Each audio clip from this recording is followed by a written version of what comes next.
¿Empezamos, si os parece? Pues muy bien, muy buenas tardes, bienvenidos a... So let's start. Welcome to the new edition of the cycle of what is going on in the world. An edition that I believe cannot be more important because we devote it to Korea. And one day after Korea has had snap presidential elections, a few hours, Korea was choosing its new president. I'm not going to talk about this because we will discuss it next.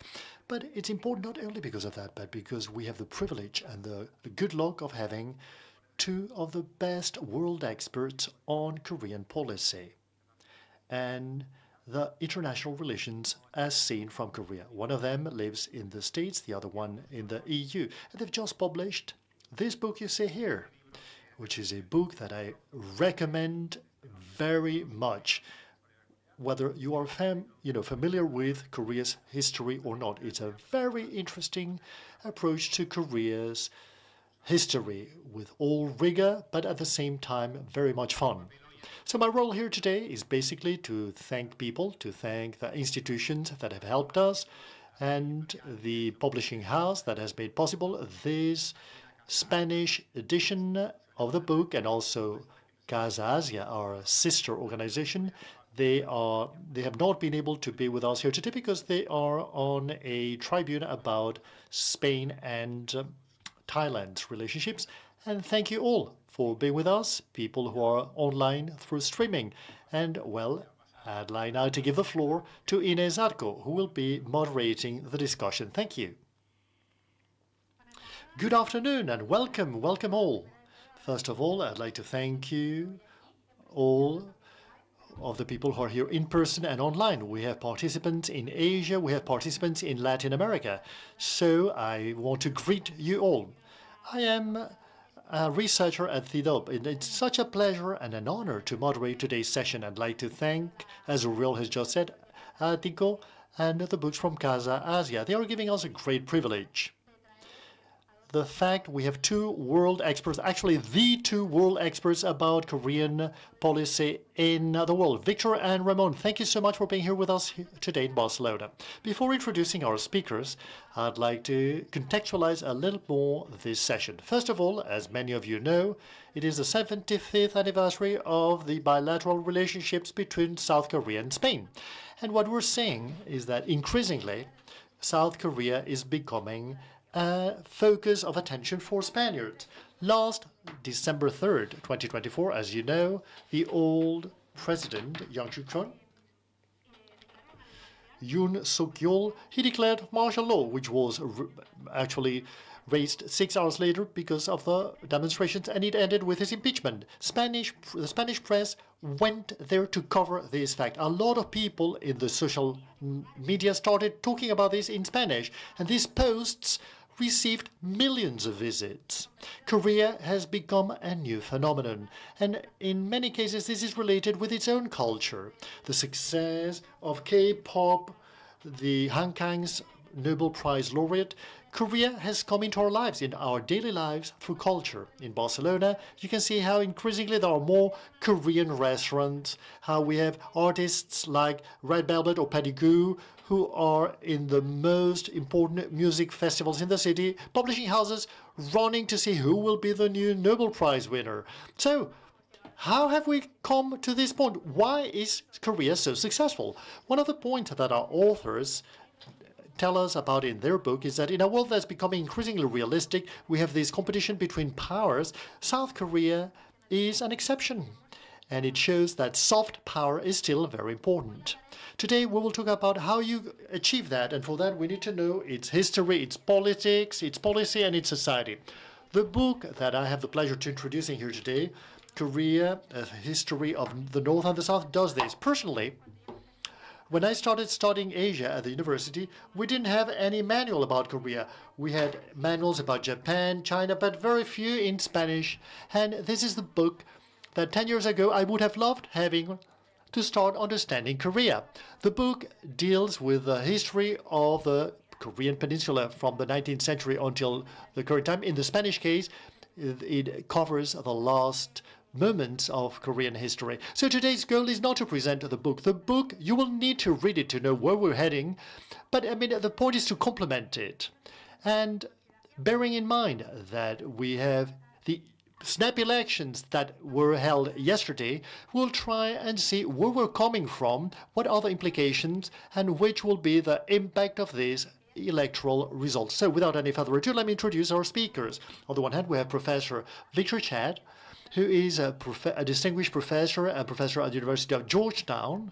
He is also the chairman of the Department of Geopolitics and External Politics and the head of the Korea seat and in Washington, D.C. From his academic point of view, he has written 8 books, amongst which we include today's version. And his research has been published in some of the most important academic journals. And I can say that he is a compulsory reading, at least when you study about Asia here in Barcelona. So maybe a lot of you already have read him in your learning processes. On his policy side, he has served during the Biden administration as part of the Council of Defense Policy as an advisor to the defense minister, the defense secretary. And during George W. Bush's presidency, he was part of the Security Council of the White House, and he was in charge of Japan, the Korean Peninsula, Australia, New Zealand, and the Pacific Islands. So, as you know, we have here a great privilege, a great honor. Ramón Pacheco Pardo, who is also one of these people that I believe we should feel so proud because he is the expert at a European level about Korea. He is a full professor in international relations at the King College of London, and he has the Korea chair at the same institution. I'm not going to read all of his CV, but let me highlight some points. He is an associate researcher, non-resident at CFCF in the Korean chair, together with Victor. He's a non-resident researcher in the Joint Institute of South Korea, and he's a member of the European Union for cooperation in security efforts in Asia-Pacific. So, as you can see, we couldn't have better guests. Raymond also has a long academic career. He has published 4 books, amongst which we have the most recent one about North Korea. So, I'd like, you have to add that to the buy list too. And he contributes regularly to the John Ilkman, which is one of the most important journals, newspapers in South Korea. So today's session, we will ask a couple of questions to contextualize things, and then we will leave the last half an hour to have a Q&A with you. So to start, I'd like to contextualize a little bit. How have we come to these snap elections? What happened for these new declaration, well, to have these new snap elections, so that we have a perspective, and how has that affected the martial law to the last December elections? Okay. I'm so happy to be back in Barcelona. Thank you so much for welcoming us at CIDOB, Casa Asia, and Ático Libros. I'm going to be back in August because Blackpink is coming here, so you will have me back on the first row, hopefully. So if you are back here, I'll see you on the 18th of August or the 10th of August. Well, you have pointed it out very well. We had the martial law declaration, which lasted for 6 hours, as you have well said. With Victor, we have talked about this. I mean, at 4 o'clock, I was having an interview at CNN and said, this will not last long. This will end very soon. And we've talked about this not because I'm a genius, but because everyone can see that current South Korea it's not acceptable to have these decisions by any individual. And it's clear that the motion of censure would be successful. We had to follow the legal causeways, and the Constitutional Court had to take a unanimous decision to confirm the motion. But we saw that starting in December, the great political forces in Xinjiang and other potential conservative candidates were getting ready for the elections. And what we have seen is that from the very onset, well, it was clear that Kim Jong-un, Yoon Suk-yeol, well, I mean, the new president was going to win. Lee Jae-myung. And it's interesting to see how we have come here. We don't know when these snap elections would be. We started talking about this before, knowing that the elections would be called, as you have well said, right the day after we are here. So I'm very happy. It's good timing. I'm very happy to be with you exactly the day after. But in December, we already knew that we would have snap elections. A lot of Koreans knew that probably the Liberal Party would win, because there was a great rejection against the decision made by the former President Yoon, but also with the alternance of parties we see in the South Korean democracy. Okay, could you tell us a bit more? What are the lessons of democratic resilience shown by South Korea? Can both Europe and the States learn? Dr. Chad, could you start, please? Has the USA learned anything from what has happened in South Korea?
Ahora.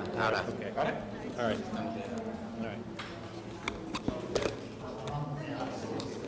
Can you hear me now? Now I can hear you. Now I can hear you. Could you restart, Dr. Chad? Because I could not say anything of what you said before. What I was saying is that I think democratic institutions in Korea were tested. They prevailed in that test. And most importantly, if you look at the way the election was held, it became pretty clear last night that Mr. Lee would win the election. And even though the election results were not completely in, the opponent, Mr. Kim, gave a concession speech, congratulated the winner, and Mr. Lee went to the National Assembly and gave a speech. Nobody questioned the election results. Nobody questioned whether there was anything wrong with the voting. In fact, the current president ran in the last presidential election, and he lost by less than 1% of the vote, less than 1%. And again, in that instance, he admitted that he lost the election, complete faith in electoral institutions, democratic institutions, and congratulated the winner, right? That's the way democracies are supposed to work. So yeah, I think a number of countries in the world could learn a bit from Korea. Yeah.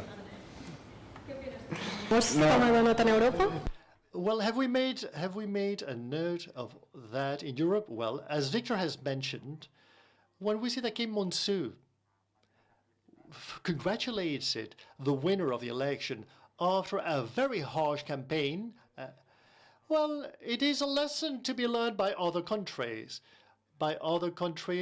that do not do that. We have had a couple of tours in the USA, and that question always is asked in the USA. Look at the polarization we have over there. In Europe, we also have a few countries that are highly polarized with similar situations and similar discussions and a very high level of polarization. And we see that the winner is not always respected in an election in the way Korea has done. You talk a lot about the success of Lee Byung-jong, who has been clear ever since the declaration of martial law. Why? Is it his figure, his political agenda? Is it just a rejection of the Korean population against martial law? Could you tell us a bit what you're reading, what's your interpretation of his victory, and what are the keys we should actually take home with us? Well, I think I would answer that in two ways. I think there is one view that Mr. Lee's victory was because of President Yoon. Because President Yoon declared martial law, he was impeached, that the Korean electorate was not going to give the reins of the presidency again to the Conservative Party after what had happened. I think that's sort of one view. There's another view out there that says that it wasn't Mr. Lee himself, but that the impeached president had taken the Conservative Party so far to the right, like the extreme right, that for the opposition party, they left a big space in the middle open for any candidate to co-opt that space and play the role more of a centrist, of a uniter. And that's what Mr. Lee did. He occupied that space. Even though the base of his party is progressive, he played the centrist. And so that enabled him to win the election. The other thing is, like, we're not saying Korean democracy is perfect. It's far from perfect. The institutions seem to hold, but the culture, the political culture in Korea is quite cutthroat. And even though they've gone through this election, society is still very polarized, deeply, deeply polarized. If you actually look at the total number of votes that Mr. Lee won, and if you looked at the votes of his opponent and the third candidate, who was also a conservative, actually, if you put together the votes of the two conservative candidates, they just about equal what Mr. Lee got, right? So still a very divided society in that sense. But when it comes to these crises, they managed to show, this is the third time there's been an impeachment, they've managed to show each time that however difficult the fighting gets, in the end, everybody abides by the institutions.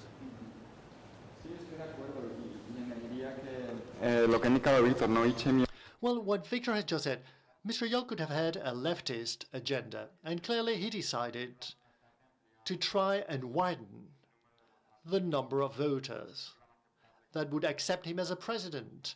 And to a certain extent, he attained that, in the sense that he got more than 50% of votes, and a third of the population in Korea declares itself to be liberal, the others centrist. And it is true that he has been voted. I think that was great because, as you know, Lee Jae-myung still expresses, well, he still creates great rejection by a large part of the population. A lot of liberals do not like him because he's not pure enough, or he doesn't like the way he sends his message, which is a bit populist. But we have seen that with more centrist message, he was able to win the elections with a great advantage over the second one. Okay, I'm going to take advantage of the fact that you're both here, because one of the things we love to do at CIDOB is to give a gender perspective. And this is something that you also deal with in the book. You talk about feminism in South and North Korea. And one of the groups that has been quite interesting is the division amongst the young. We have seen that women, above all between the ages of 20 and 30, have given great support to Lee Jae-myung, whereas we have seen that young men voted more for the Conservative Party and the Reform Party, the third party. How do you believe that these gender issues are also influencing popular mobilizations, votes, and the agendas of both parties? Well, as you will say, we talk about this in the book because we believe it's important to talk about this, to deal with this topic. And a lot of books do not deal with that, in fact.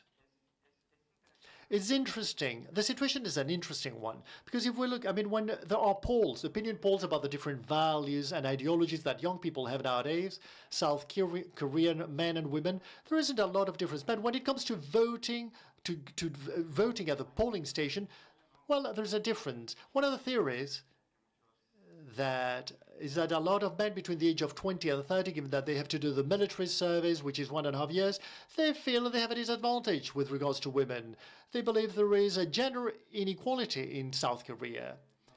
And there isn't a gender difference. And therefore, there should be positive, discrimination policies favoring women. There's another theory that says that they cannot find a new masculine role, and they are a bit lost because they have their masculinity, they haven't found a new masculinity.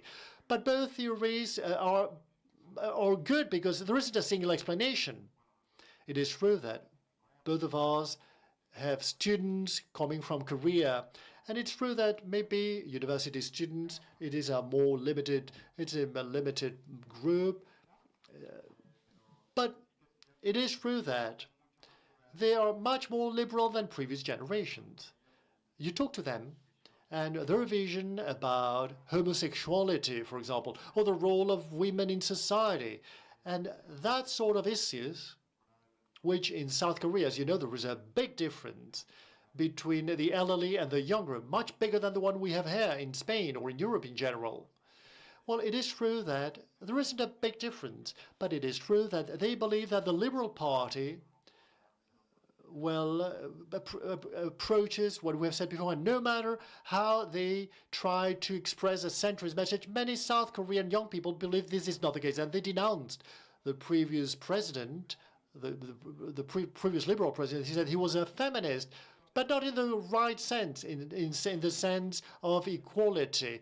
And that's an idea that's still very much accepted by a large part of South Korean young people. What's interesting is that, of course, at the age of 30, it looks like everything changes, and they vote differently. I mean, that's why a lot of people say that it is related to getting married, and maybe at the age of 30, people have more affinities.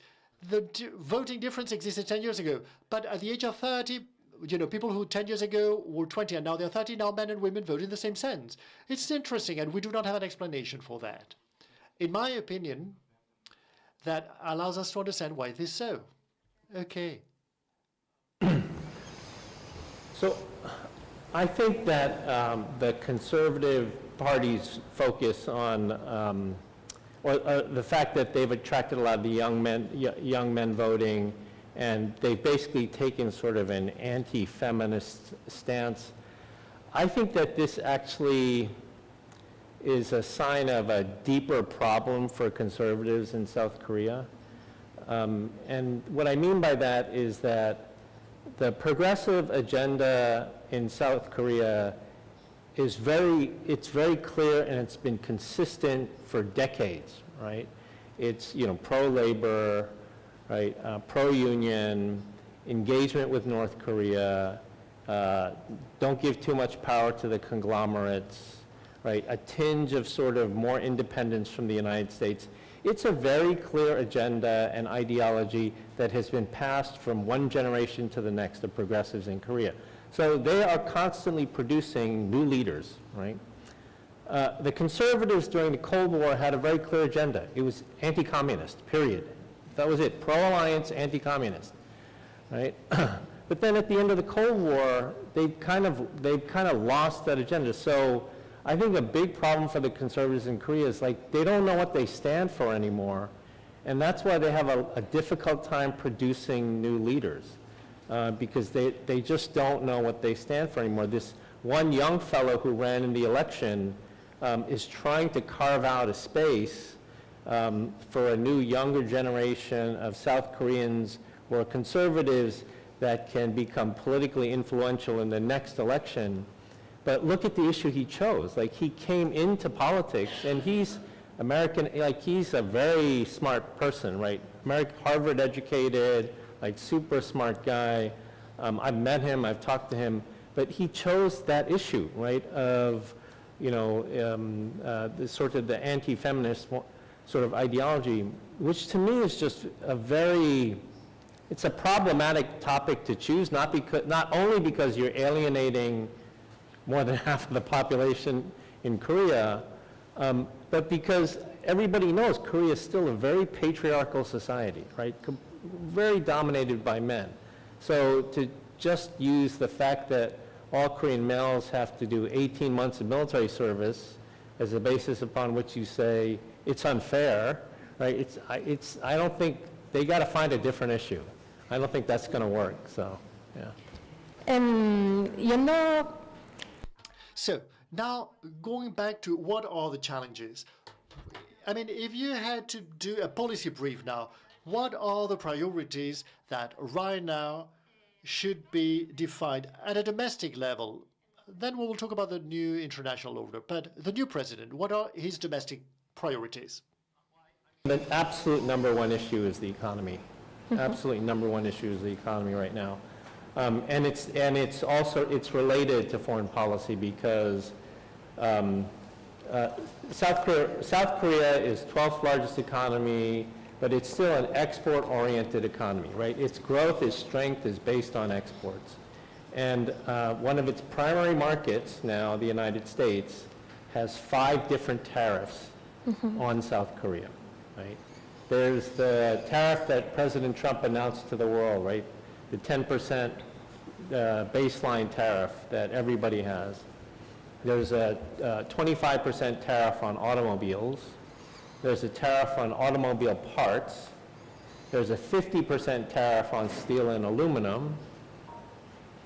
And then there's a tariff on Mexico, which matters for Korea because Korea has a lot of manufacturing in Mexico, particularly like, I don't know, maybe you have them, Samsung washing machines and things. They make them in Mexico and they export them to the United States. So they're getting hit 5 different ways on tariffs. The Bank of Korea last week reduced their projected growth rate of South Korea in half, right, for 2025, from 1.6% to 0.08%. Like the first time in a long time Korea's been under 1% growth. They cut the interest rate, right? That's a major step, right? And this was before the election, but it was basically signaling that the economy's in trouble, right? If you add to that their concerns about China, and China cutting off critical minerals to South Korea that they use to make semiconductor chips, cutting off all sorts of different intermediary goods that Korea needs for manufacturing, for transportation, all these things. Korea is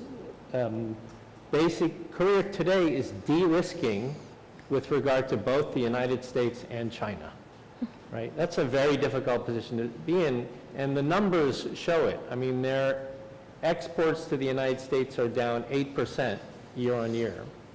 Their exports to China are down 8% year on year. Their exports of automobiles to the United States, like one of the biggest exports for Korea to the United States, are down 33% year on year, right? This is existential. This is the number one part. I mean, President Lee will talk about North Korea, talk about balancing out relations with China. I mean, that's all important, but the number one issue for him starting today is what he's going to do on the economy. Okay, let me also ask something else. Are we in a Korean peak? Have we reached the peak? We have talked about this many times. I went to Korea the first time 23 years ago. I can't believe 23 years have elapsed already. I had hair at the time. And already then, we had talked about whether we had reached peak Korea.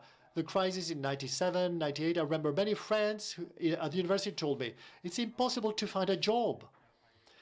I mean, it's not what it used to be. Our parents and grandparents had a better life than we have. Then I went back in 2008. You know, the crisis, the financial meltdown all over the world. And is this big Korea? Well, this is a crisis that will affect us. We will never overcome it. And I've talked about this Korean peak, as you have said. It has its positive and its negative side. The positive side is that Korean society, compared to Europe in general, or at least Western Europe, tends to be more pessimistic, more negative. But that really pushes them forward. That's a positive side of them. It pushes them to improve their products, their quality of life, their exports. A lot of them think about our quality of life. We want to improve it.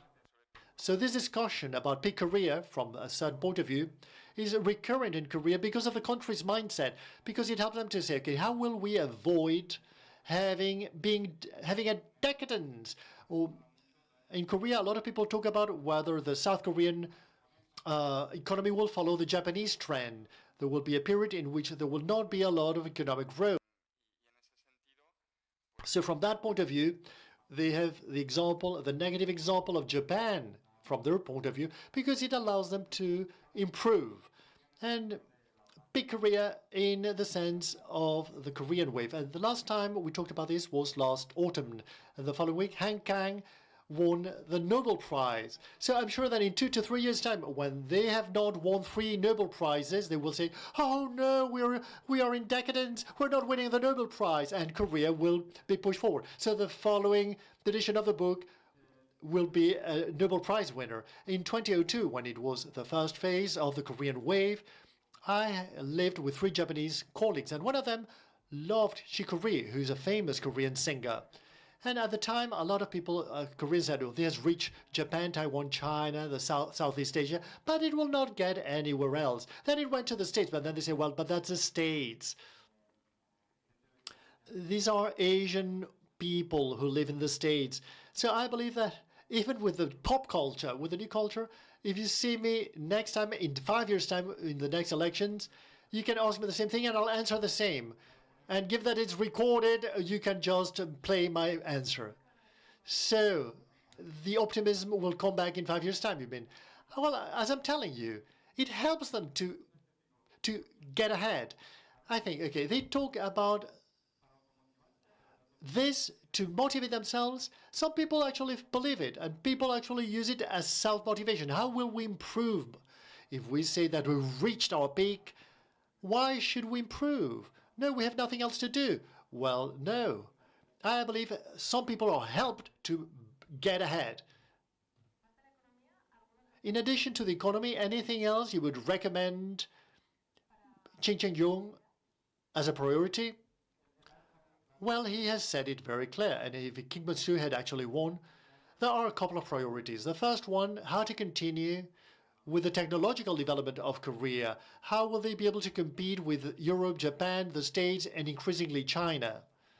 They have focused very much on investment, on public investment, to work with the chaebol, with the new conglomerates, and he has said clearly that his priority is to work with any economic agent, as Victor has said beforehand, with the trade unions, with labor, but also with the chaebol. And the second, the discussion, those of us who are following, is evolving in how to manage the birth rate that will keep on being low.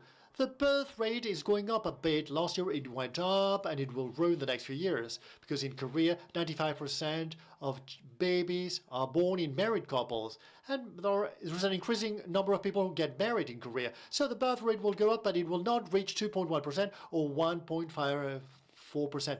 Maybe it will reach 1.2%. So the discussion is how to manage the birth rate, a birth rate that needs to increase, but we have to find the way to keep on increasing, for example, the number of workers in the country. So people are talking about people of Korean origin, second or third generation, for whom it's easier for them to get a Korean passport. In the past, I don't know whether you know this, but it was almost impossible to get a Korean passport. Well, after having lived for 20 years in the country, you could not get a passport. And now people who are originally Korean or have a Korean root, who live in Kazakhstan or in China or in the States, it's easier for them to get a Korean passport. They talk about migration, much more control than the one we have in Europe. The discussion we have in Europe, to which extent we have to control our migration. In South Korea, there isn't even a discussion about that. It is controlled full stop. And if you've been to Korea recently, we see automation, robotization of the economy. If you go to any restaurant nowadays, if there are, yeah, sure, there are waiters, but the dish is taken by a robot because they do not have enough waiters. And I have a good friend of mine who's a Spaniard. He was a manager of the Four Seasons Hotel in Seoul. And now, in fact, he's back in Madrid. But he managed the Four Seasons Hotel in Seoul. He says, we pay the very best salaries in the hotel sector in Korea. We're in the center of Seoul. If you do not want to work the weekends, you may not. Even though we give them all of the possibilities and flexibilities, we do not have workers. Korean people do not want to be waiters, and they will not allow us to have foreigners. So they're going that way. Robotization, that's the only thing they can do in Korea right now. And this is going to be a priority for them, for Im Sin-jong. Okay, let me ask you about foreign policy now. I'm going to make a spoiler. The first chapter talks about one of the periods that for Korea, for the whole peninsula, has been Japanese occupation between 1910 and 1945.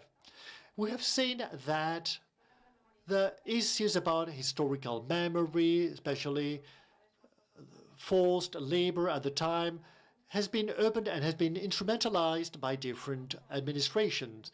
But with the Jong administration, there was a sudden, they got closer, not only to Japan, but they institutionalized it almost bilaterally with the states. How do you see the evolution of that relationship now with a liberal candidate? Will we see again this reopening of historical, historical damages? Victor, what do you say? First thing to remember is that from a national interest perspective, there are many reasons why Japan and Korea should cooperate. Right? They're in a difficult environment with China, with Russia, with North Korea. So they face common threats. They're like-minded in terms of political values. They're the two prominent liberal democracies in the Indo-Pacific are Japan and Korea. In the northern part of Asia, further south, it's the Philippines sometimes, Australia, Taiwan, of course, but they're the main ones in North Asia, in many ways they kind of followed the same path of development. Right, Japan, a few decades ahead of Korea, but they follow the same path of development. So and they share a common ally in the United States. So there are many reasons why they should cooperate. But as we all know, history never dies, right? Especially in Korea, history and Japan, the memory of the colonial period is part of the identity of being Korean, right? So if you think the two major holidays in Korea, are March 1st and August 15th. And both of them are holidays that celebrate Korean patriotism by remembering resistance to Japan, right? That tells you a lot. Those are, like, in the United States, our major holiday is July 4th, right? We don't celebrate July 4th as an anti-British holiday. Like, we don't do that. But in Korea, that's very much the narrative. And so what President Yoon, the impeached President Yoon did, was he deliberately tried to change that narrative. Because on those days, on March 1st and August 15th, when the president of the country gives a big speech, he tried to make it very focused on the future of Japan and Korea, not on the past. In Washington, D.C., where I live, what he did on Japan, what the impeached president did on Japan was very much liked. They liked it very much because from a U.S. perspective, when you have, Russia and North Korea fighting a war in the middle of Europe, you have Gaza going on, you have North Korean massive weapons proliferation, all these bad things are going on. If the U.S., Japan, and Korea are cooperating more, that's good from a U.S. perspective. So that was a part of the policy that, at least in Washington, D.C., it was liked very much. The new president says that he will continue those policies, and I believe him. I think he will, because, and this goes to your other question about peak Korea. I think one of the things that Japan was able to do that Korea has not been able to do is to really have a status as a global player, right? Whether you're talking about in terms of relations with Europe or relations with the United States, Japan really has achieved that, right? They're the only Asian country in the G7, right? They have very good relations with NATO. The primary holder of U.S., U.S. has a lot of debt, right? We have a tremendous amount of debt. The primary holder of U.S. debt is Japan, and we don't worry about that, right? I mean, when China was the primary holder of U.S. debt, we worried about that. But when Japan's the primary holder of U.S. debt, we don't worry about that much. And so I think it's important for Korea to have a good relationship with Japan, because if Korea is interested in sort of being on the global stage, being in the G7, going to the NATO leaders summits, these sorts of things, Japan is a critical advocate for them, right? And Japan will not be an advocate of them if they don't have a good relationship. So there are a number of reasons I think they should have a good relationship, and I think it's related to this question of peak Korea.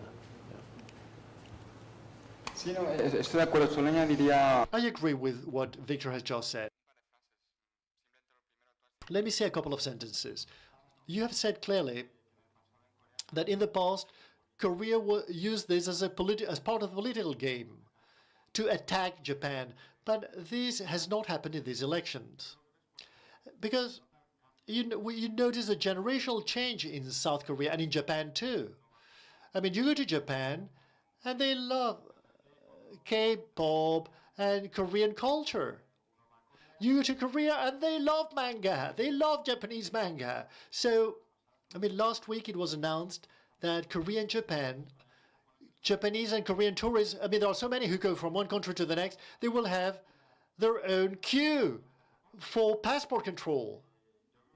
I live in London. I mean, we do not even do that in the UK, but Japan and Korea will do it.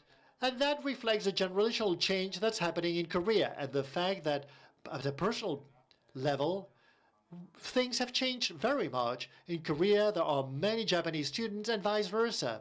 And you also see a lot of Japanese workers in Korea too, because now wages are higher in Korea, and finding a job in Japan is not easy. So that has changed.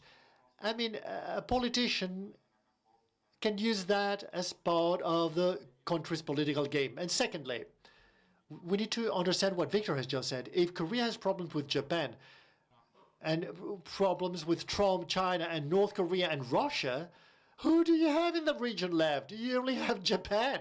So South Korea, well, the new president understands he cannot afford having problems with a neighbor with whom right now it's exactly the opposite. They have a very good relation. In fact, this comment is perfect because we'll talk about the elephant in the room, the USA. And to have Victor is wonderful to know firsthand what's going on there. But okay, we have contradictory signals with the tariffs, but also the possibility of withdrawing American troops from the Korean Peninsula. What's the situation? Where are they heading to? I mean, Lee Jae-yong has the power or the capability to restart that relationship currently? So I don't know where we're headed. I really don't. All I can say is it's that in terms of things like Korea and Japan, President Trump really hasn't started focusing on that yet. I mean, in the 100-plus days he's been in office, the focus is very clear. It's on immigration, it's on anti-DEI, anti-woke, it's on fentanyl, it's on Ukraine, trying to get a ceasefire in Ukraine.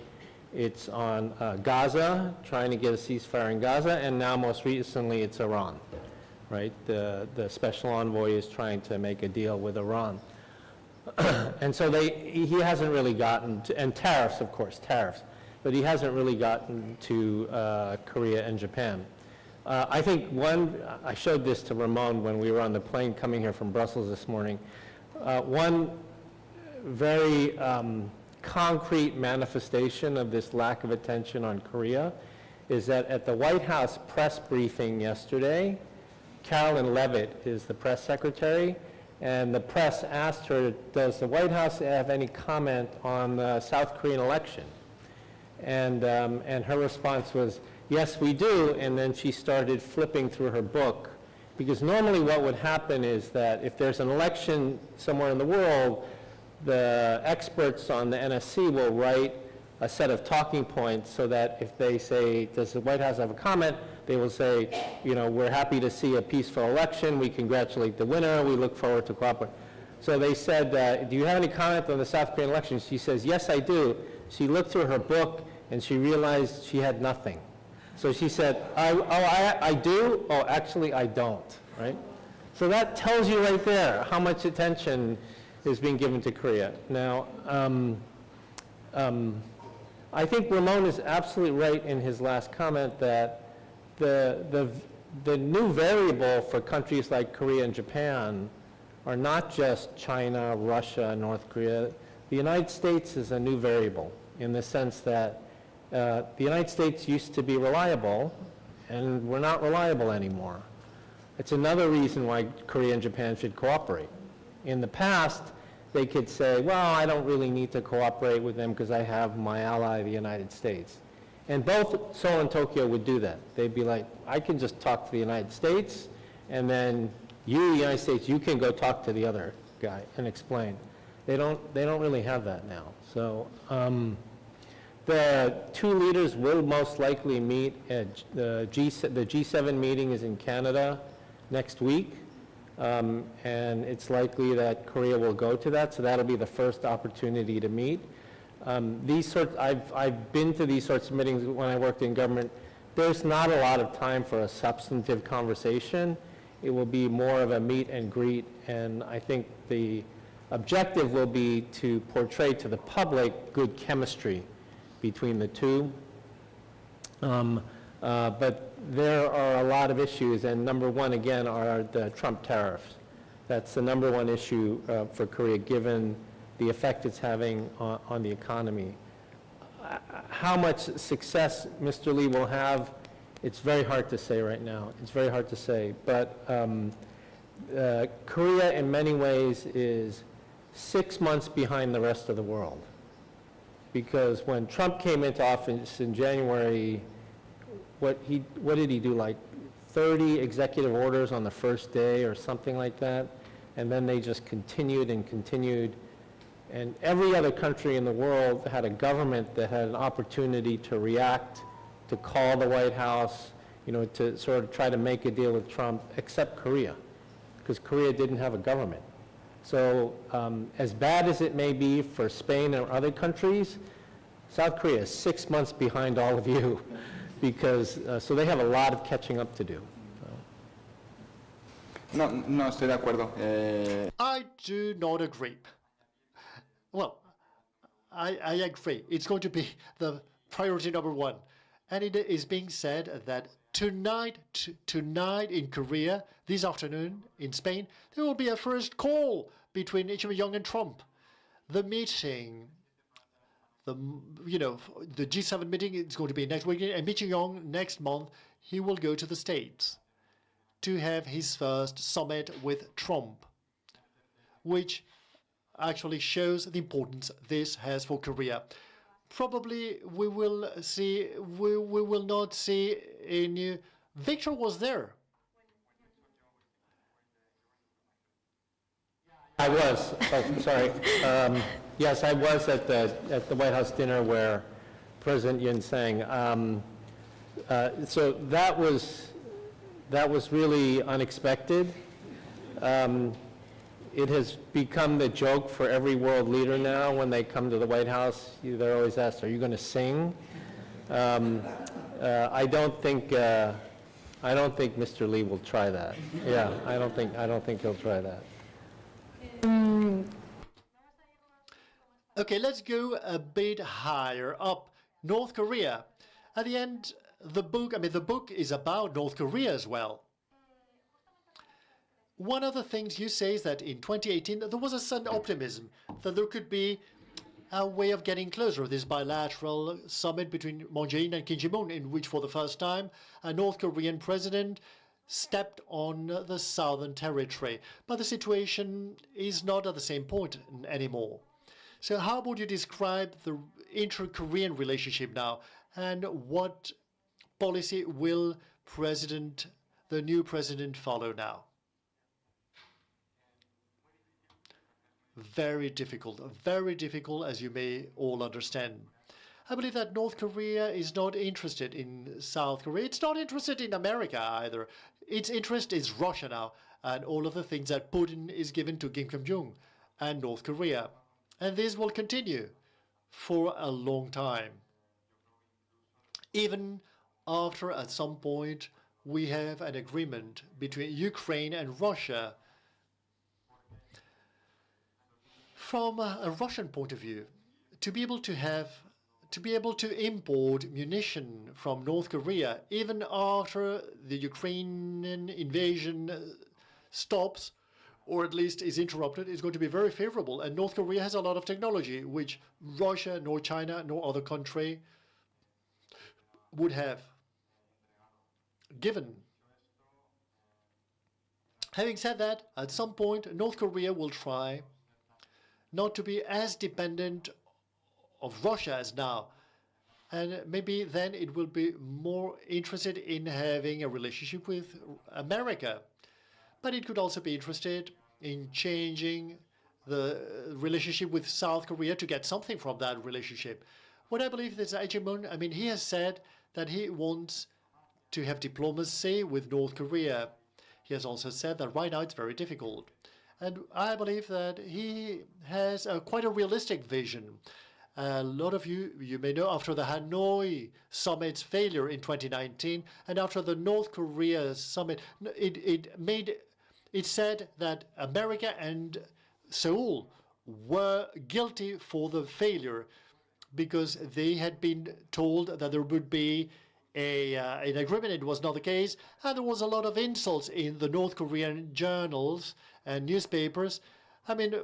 After 2 years of having tried to improve the relationship, and a lot of liberals were actually badly damaged, and Jong-un cannot afford to revise North Korea and having North Korea attacking it, because that creates another problem, and that's very clear from his point of view, I believe.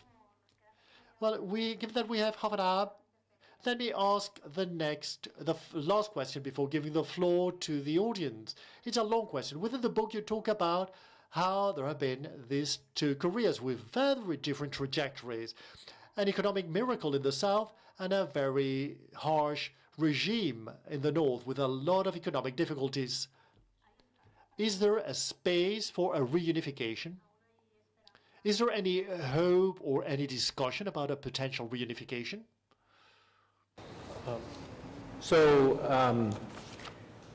Like as you said in the book, when we start talking about the development of the two Koreas after the Korean War to the present, we look at the two Koreas together rather than doing them in separate chapters.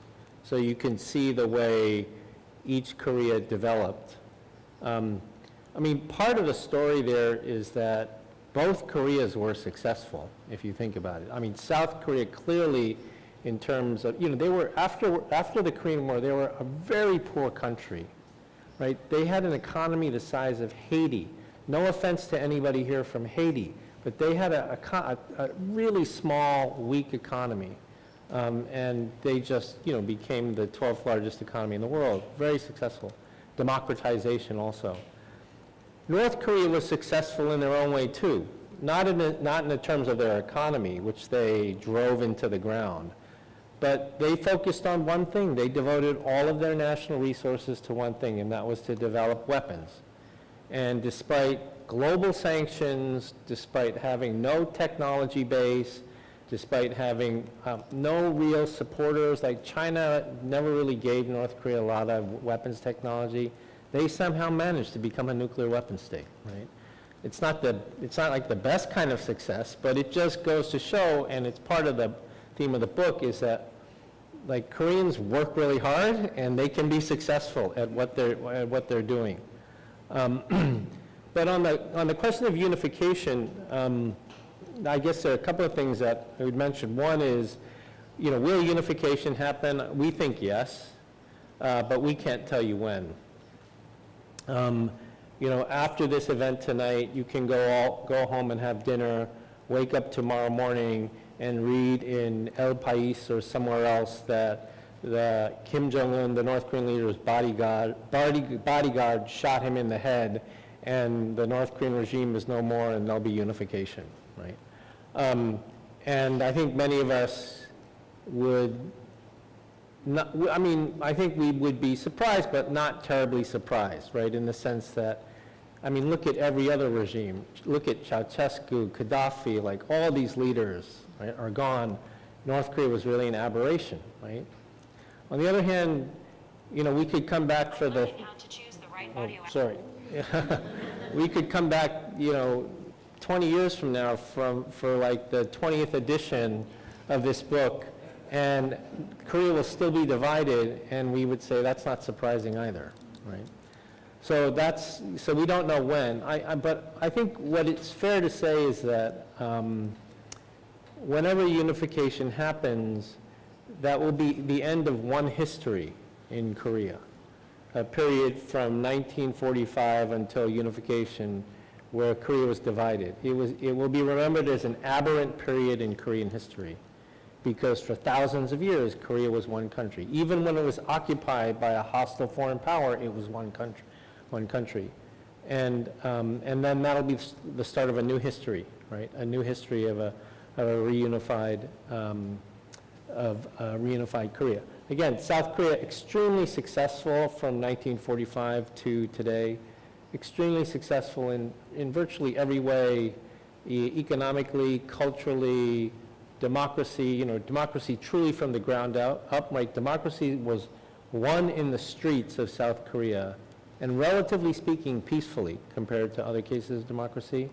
But there will always be an asterisk next to that story, because it will say this was a period when Korea was divided, right? This was a short period in Korean history, I don't know, 50, 100 years, more than 50 obviously, but 100 years maybe when Korea was divided, but it was a very successful one in one sense for South Korea.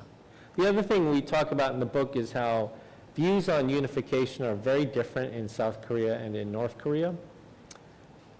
South Korea, particularly like younger generation, they were once asked, how often do you think about unification? How often do you think about North Korea in a week?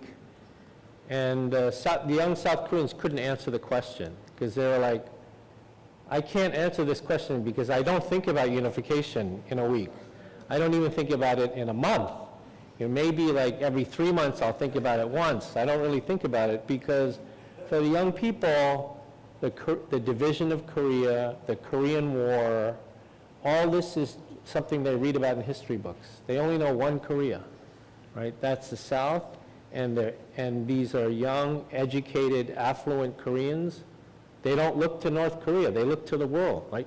They want to come to Barcelona, they want to come to Madrid, they want to go to London. study with Ramon, right? They don't, they don't want to, they don't think about North Korea. But the interesting thing is that North Koreans actually think about unification. But the interesting thing that we found is that they don't think about it in terms of economic benefit, and they don't really think about it in terms of like security threat. They think about it in terms of ethnic identity, ethnic nationalism. We are one people, so we should be together. So it's really interesting how North Koreans think that way, but particularly younger South Koreans don't. And when they have to think about unification, they think about it very pragmatically, like, how much is this going to cost? Am I going to have to pay a tax like they did in Germany, right?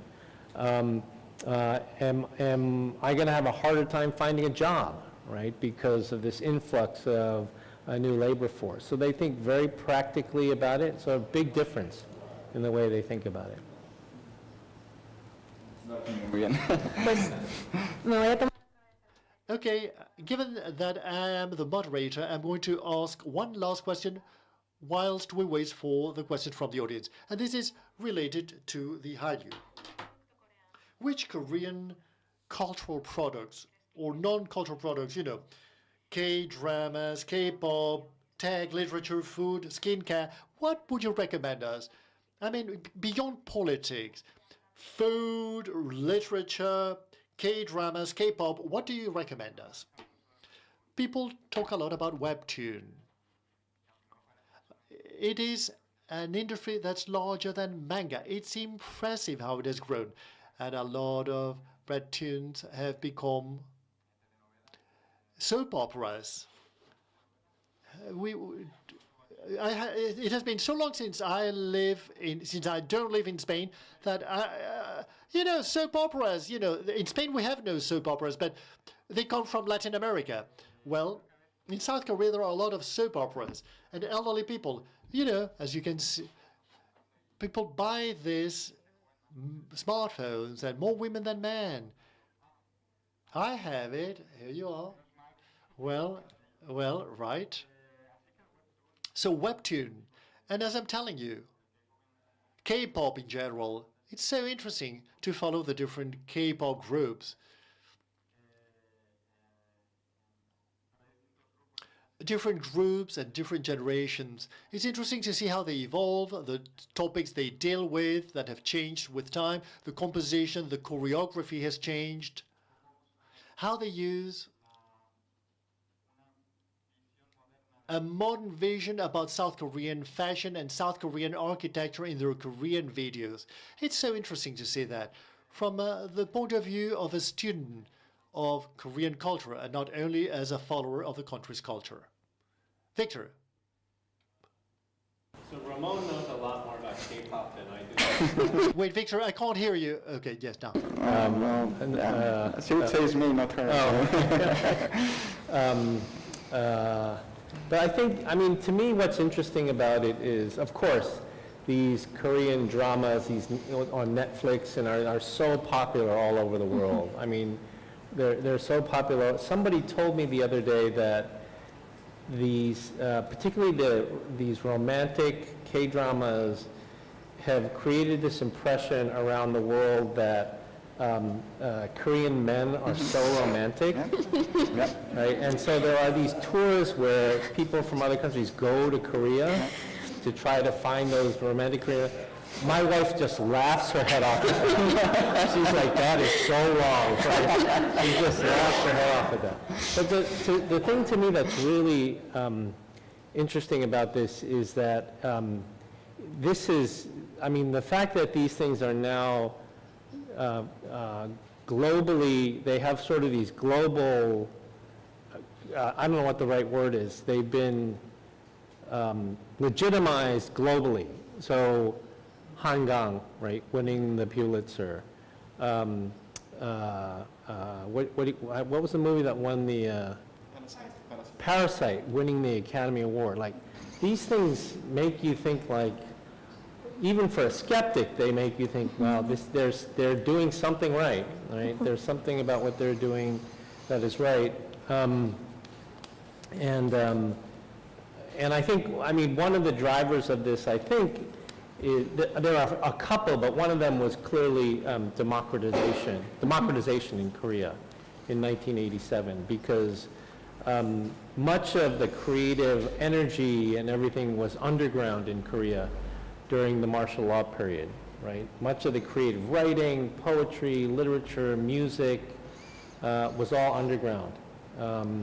When democracy happened in 1987, it was all, that democracy was one thing, and the other was Kim Dae-jung, the president of Korea a long time ago, he made a decision to open up the Korean cultural market to Japan.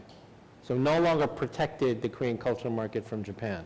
So the combination of democracy and then saying to Korea, you must now compete with Japan, created sort of this, what eventually became, and now I think they surpassed Japan in all of these things. So it really is something to watch. And I think part of the reason that when we decided to write this book together, we wrote it largely because we thought when we teach about Korea in class, whether at King's College or at Georgetown, we don't have a good book to use on Korea. The last book in English, at least in the United States, was 25 years ago. So that's why we wrote the book, but then we had no idea that there would be so much interest in it, particularly here in Europe, largely driven by culture, right? The focus on culture. When we do a talk like this in Washington, D.C., it's all a bunch of government people who are interested in North Korean nuclear weapons, right? But you come out here and it's a much wider appreciation of Korea. It's actually very refreshing. No. We'll open, vamos a abrir, So now we open the Q&A. Please raise your hand and the roving mic will come to you. Okay? Answer both in Spanish and English. Yeah.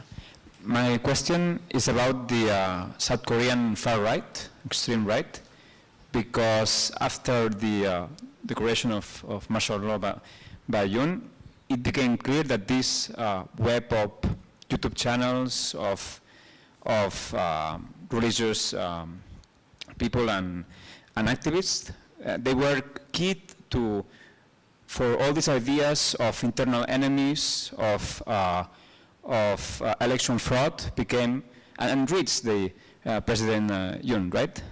And my question is, how will this, I suppose, a small but a strong far right evolve in the future? And maybe how they will or will not connect with the American far right?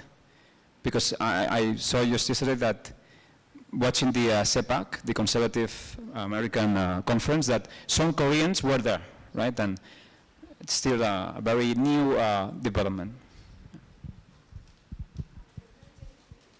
Okay. Uriel.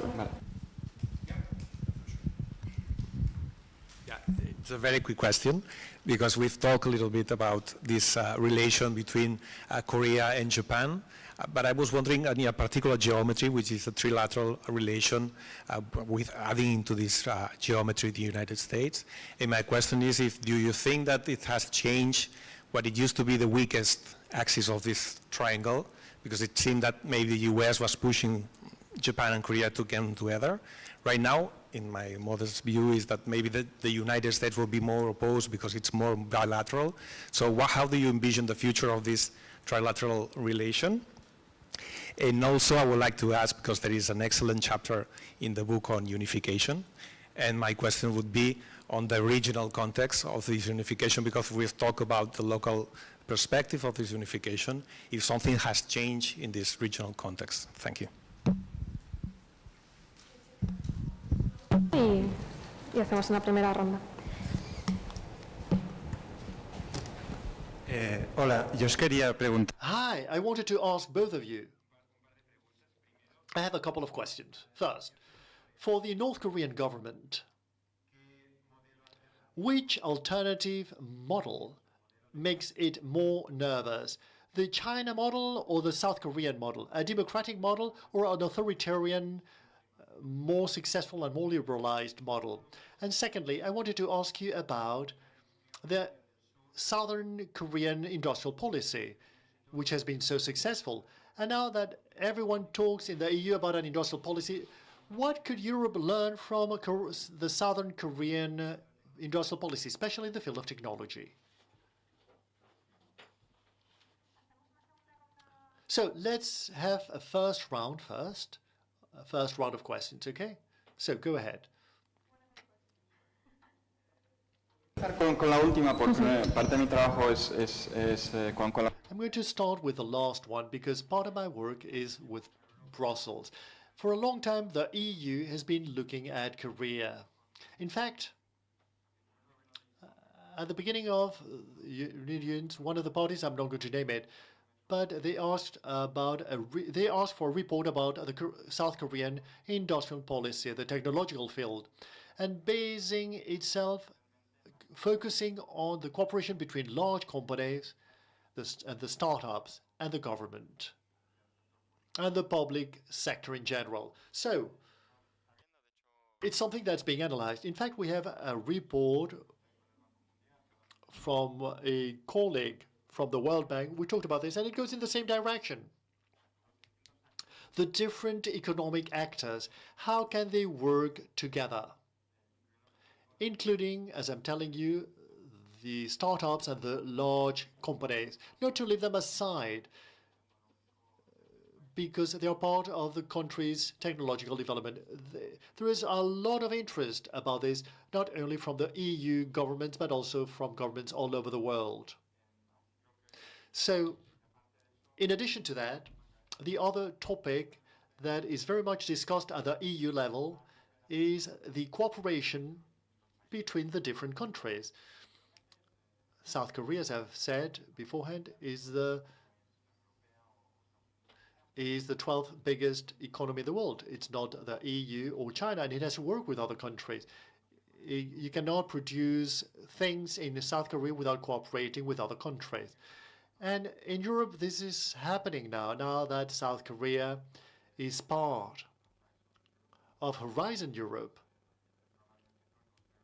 You know, the reindustrialization program in Europe, how can we cooperate in the technological field with South Korea? And I'm going to answer the question about the far right, because I think it's very interesting, the far right issue. Something that's very funny in South Korea, I don't know whether you know this or not. In South Korea, the media in which that people trust best are audiovisual media. In South Korea, it has been TV, traditionally. South Korean TV is very good, especially the TV news. But, well, this is limited by the fact that a lot of people believe that YouTube is like TV. What you have said about cooperation with the USA is not new, with the American far right is not new.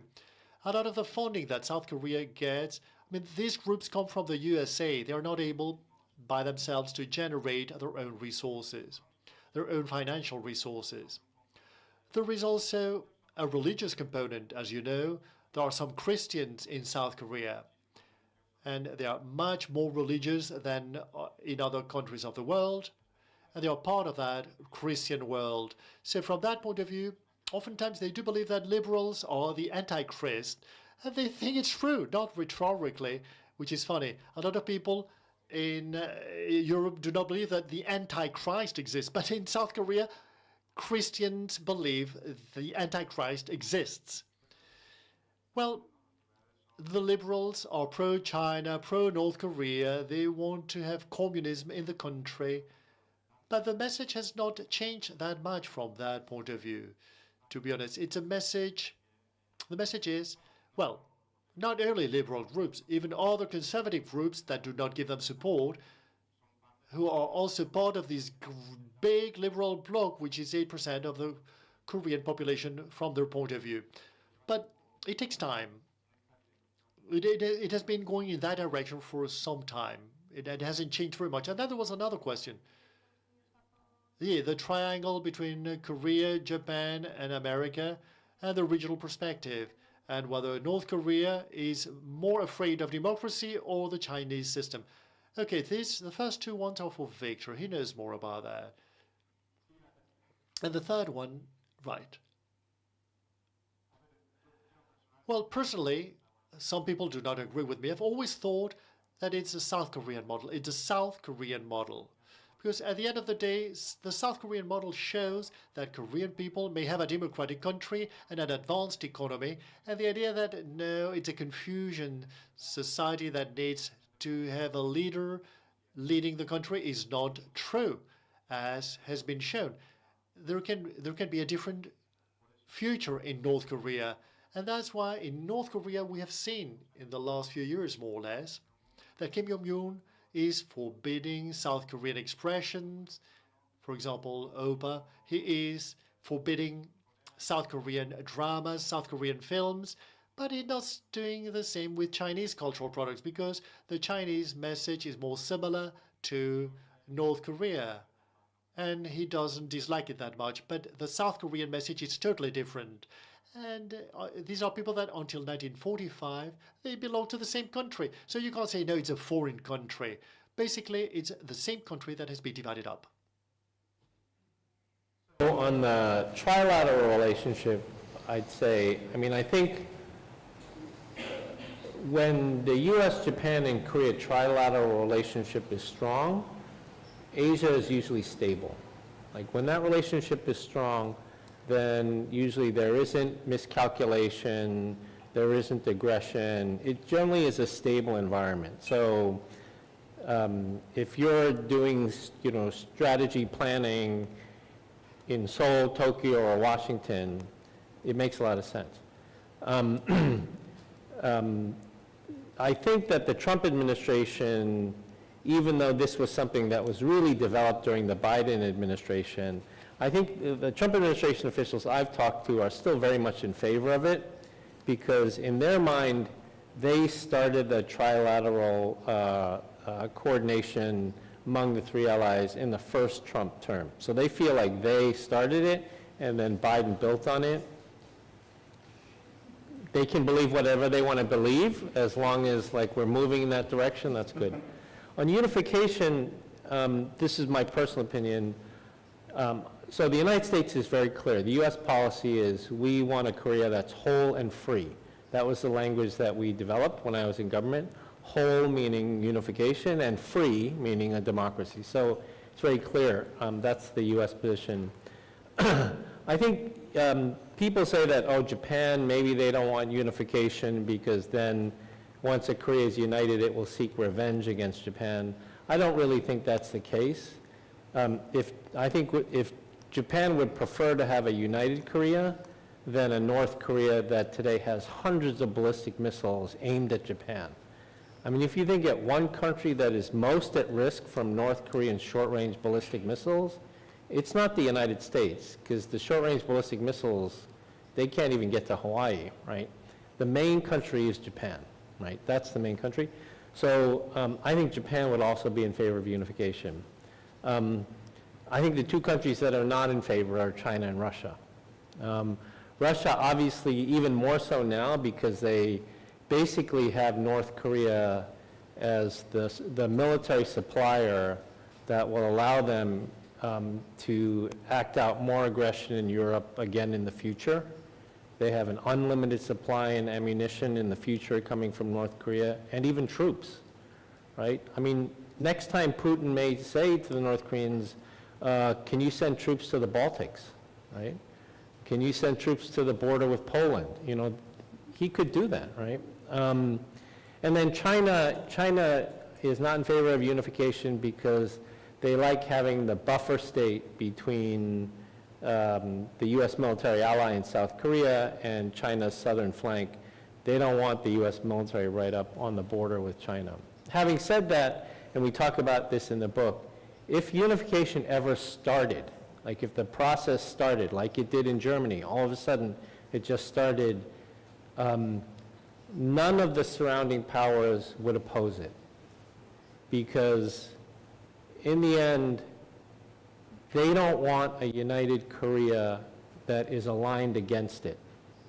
So even if China doesn't like unification, if the process started, they're not going to oppose it, because that would guarantee that a united Korea would see them as an enemy, right?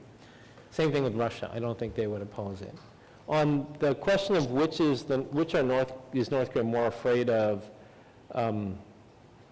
U.S. democracy or China's sort of, I don't know what you call it, Chinese-style economy, it's clearly China. That's the one they're more afraid of. We did a study at CSIS during Kim Jong-un. We looked at 10 years of summits where Kim Jong-un went to China, hosted by Jiang Zemin, Hu Jintao, 10 years. And we looked at all the places that the Chinese took the North Korean leader. And it was, they took him to car plants, fiber optic plants, cell phone factories. It's very clear what the Chinese agenda was with North Korea. They said, become more like us, right? Become more like us. Have like a, semi-capitalist economy, closed political system, be like us. That's very frightening to North Korea, because it means they have to give up control, and it means that they have to make rational economic decisions, right? But the North Korean leadership doesn't want to make rational economic decisions. They want to make decisions that are the best for the family leadership, the personality cult. That's the most important thing, right? In China, Deng Xiaoping in the late 1980s said, in China, to get rich is glorious, right? So he said it was okay for China to get rich, and that the party would have to make decisions that were economically rational, even if it meant giving up some political control. North Korea cannot afford to give up political control. So I've always said that it would be better to have a military dictatorship in North Korea than the family leadership right now. Because at least a military dictatorship, there's the potential they can make rational economic decisions, right? Military dictatorships in Vietnam, in South Korea, right? They made rational economic decisions. But cult of personality leaderships can't do that, right? So I think that, and so the Chinese said, like,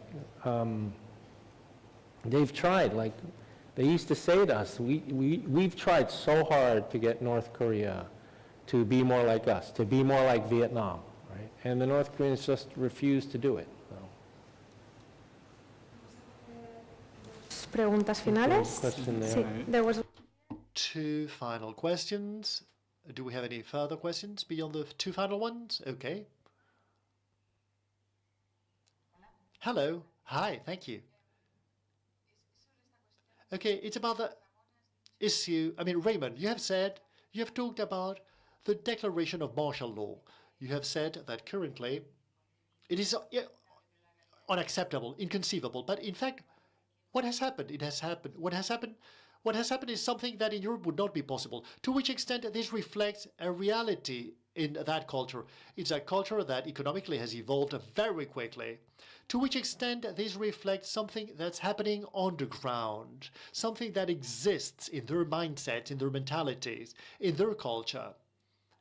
And it appears, I'm referring about the reality, people's reality.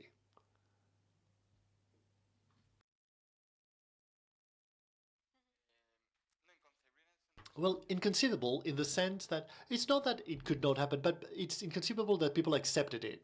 And we saw that once we had the imposition of the martial law, there was a lot of demonstrations out in the street, and then the Constitutional Court took that decision and referred to that.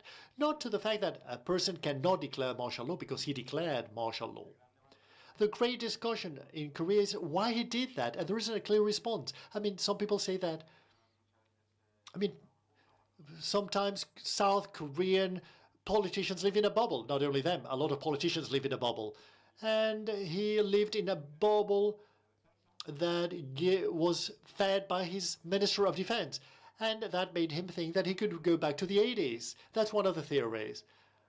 But we will never know really why he declared martial law, unless he decides to tell us.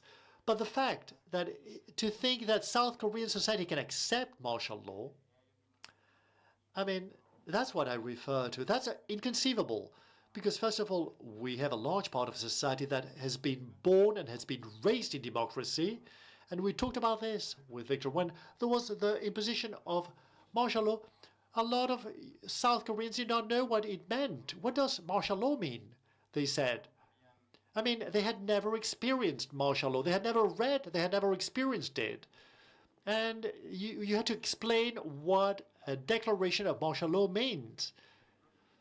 But a lot of people, as we have seen in these elections, for the first time in the history of democratic South Korean elections, that the age group between 60 and 70 has voted more or less, half of them to conservatives and half to liberals, when in fact, traditionally they are much more pro-conservative. And it has been thought that a lot of these people who are between 60 and 70, they remember when they lived the martial law of the 80s, how there can be a president that believes that we can go back to that time. That's what I meant.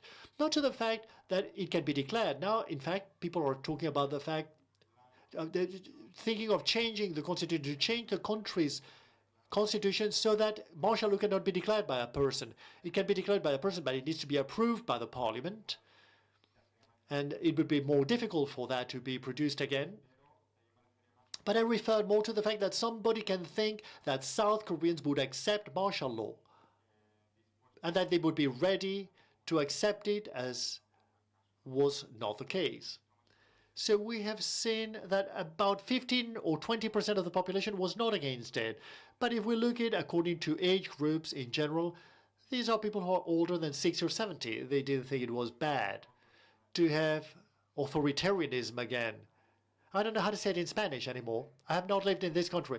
I mean, to have a dictatorship. It's easier to talk about it. They did not, they thought it was not too bad to go back to a dictatorship, but that's only 15% of the population. The rest would never accept it. Okay. So I think, Ramon and I were actually together in Brussels when President Yoon declared martial law, and we saw it on the TV, and like at first we thought it was fake news, but then there was a BBC thing, so like it couldn't be fake news. But if I step back and look at the Korean Declaration of Martial Law, as people who study political science and international relations, to me it is just